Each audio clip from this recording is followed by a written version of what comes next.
بسم اللہ الرحمن الرحیم۔ رسول اللہ صلی اللہ علیہ وآلہ وسلم نے غدیر خم کے مقام پر تمام مسلمانوں کو جمع کیا اور پھر ارشاد فرمایا، من کنت مولا ہو فہذا علی مولا۔ یہاں پر سوال یہ ہے کہ رسول اللہ صلی اللہ علیہ وآلہ وسلم نے حدیث غدیر میں مولا علی کو دوست کے معنی میں مولا کہا تھا یا اولا بتصرف، سرپرست اور امت پر حاکم کے معنی میں مولا کہا تھا؟ علماء اہل سنت کا تو یہ بھی دعویٰ ہے کہ مولا کے تو کئی معنی ہوتے ہیں، تقریباً 15 کے قریب مولا کے معنی ہیں۔ ہمیں کیا معلوم کہ رسول اللہ صلی اللہ علیہ وسلم نے کن معانی میں حضرت علی علیہ السلام کو مولا کہا تھا؟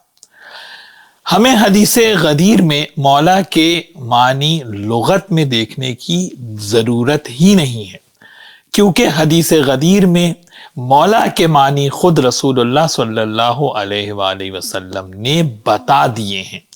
خود نص حدیث میں مولا کا مفہوم موجود ہے، تو پھر ہمیں دائیں بائیں جانے کی کیا ضرورت ہے؟ سب سے پہلے میں حوالہ دوں یہاں پر مسند امام احمد ابن حنبل کا۔ احمد ابن حنبل کے جن کا سن وفات 241 ہجری ہے، یعنی یہ بخاری سے بھی پہلے کے ہیں۔ اس روایت میں دیکھیے کہ رسول اللہ صلی اللہ علیہ وسلم نے حجۃ الوداع سے واپسی پر جب تمام صحابہ کرام کو جمع کیا، خطبہ ارشاد فرمایا، اور اسی خطبے میں پہلے تمہیداً سورہ احزاب کی 6 آیت مبارکہ کو سوال بنا کر پیش کیا اور امت سے پوچھا۔ کیا پوچھا؟ الستم تعلمون انی اولا بالمؤمنین من انفسہم، کیا تم نہیں جانتے ہو کہ میں تمام مومنین اور تمام مسلمانوں کی جانوں پر ان سے زیادہ حق تصرف رکھتا ہوں؟ رسول اللہ نے سوال پوچھا، کیا میں تم سب کی جانوں پر اولا، افضل اور سپیریئر نہیں ہوں؟ کیا میں تمہارے اوپر اولویت نہیں رکھتا ہوں؟ یعنی یہاں پر دوست کی بات نہیں ہو رہی ہے، بلکہ سپیریورٹی اور افضلیت کی بات ہو رہی ہے۔ قالوا بلا، سب نے کہا ہاں رسول اللہ، آپ ہی پوری امت کے اوپر لوگوں کی جانوں پر ان سے زیادہ حق تصرف رکھتے ہیں۔ جب پہلے سب سے یہ اقرار کرا لیا، پھر مولا علی علیہ السلام کو بلند کیا اور ارشاد فرمایا، من کنت مولا ہو فعلی مولا، جو کہ نص سے عبارت ہے مسند احمد ابن حنبل کی۔ پیغمبر اکرم نے ارشاد فرمایا کہ جس طرح میں تمہارا مولا ہوں اسی طرح سے علی تمہارا مولا ہے۔ اور یہ جملہ من کنتو مولا ہو فعلی مولا، یہ متفرع ہے، منحصر ہے پہلے والے جملے کے اوپر۔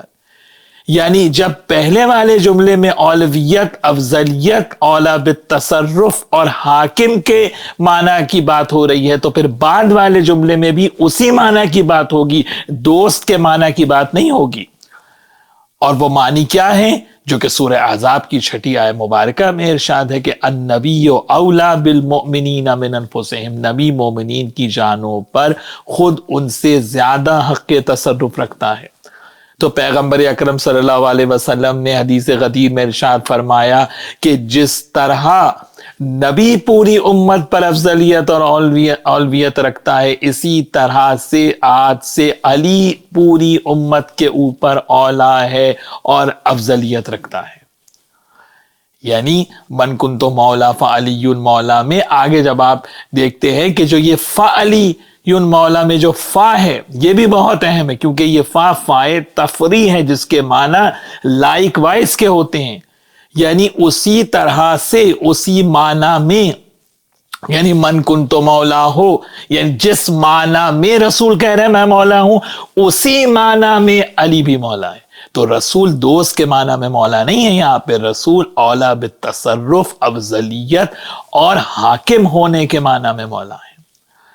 تو جب یہاں پر نص حدیث سے یہ ثابت ہوا کہ مولا سے مراد حاکم ہے، سرپرست ہے، اولا بالتصرف ہے، اولویت رکھنا ہے، امت پر افضل ہونا ہے، تو اب اگر کوئی یہ دعویٰ کر رہا ہے کہ رسول اللہ صلی اللہ علیہ وسلم نے حدیث غدیر میں حضرت علی علیہ السلام کو دوست کے معنی میں مولا کہا تھا، تو دلیل تو اسے لانی ہے جو یہ دعویٰ کر رہا ہے، دلیل ہمیں نہیں لانی، کیونکہ نص حدیث سے تو یہ ثابت ہو رہا ہے کہ رسول اللہ صلی اللہ علیہ وسلم نے پوری امت پر افضلیت ثابت کرنے کے معنی میں حضرت علی علیہ السلام کو مولا کہا ہے۔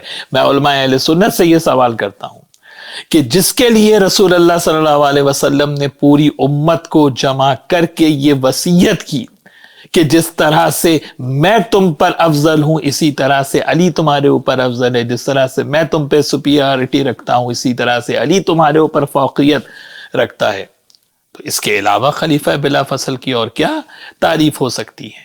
اور صرف لفظ مولا نہیں، مولا، ولی، وصی، امام، خلیفہ، ہادی، جس لفظ سے بھی آپ کو اطمینان ہوتا ہو اس لفظ کو مولا علی کے لیے پیغمبر اکرم صلی اللہ علیہ وسلم نے استعمال کیا ہے، اور یہ اہل سنت کی مستند کتب میں موجود ہے۔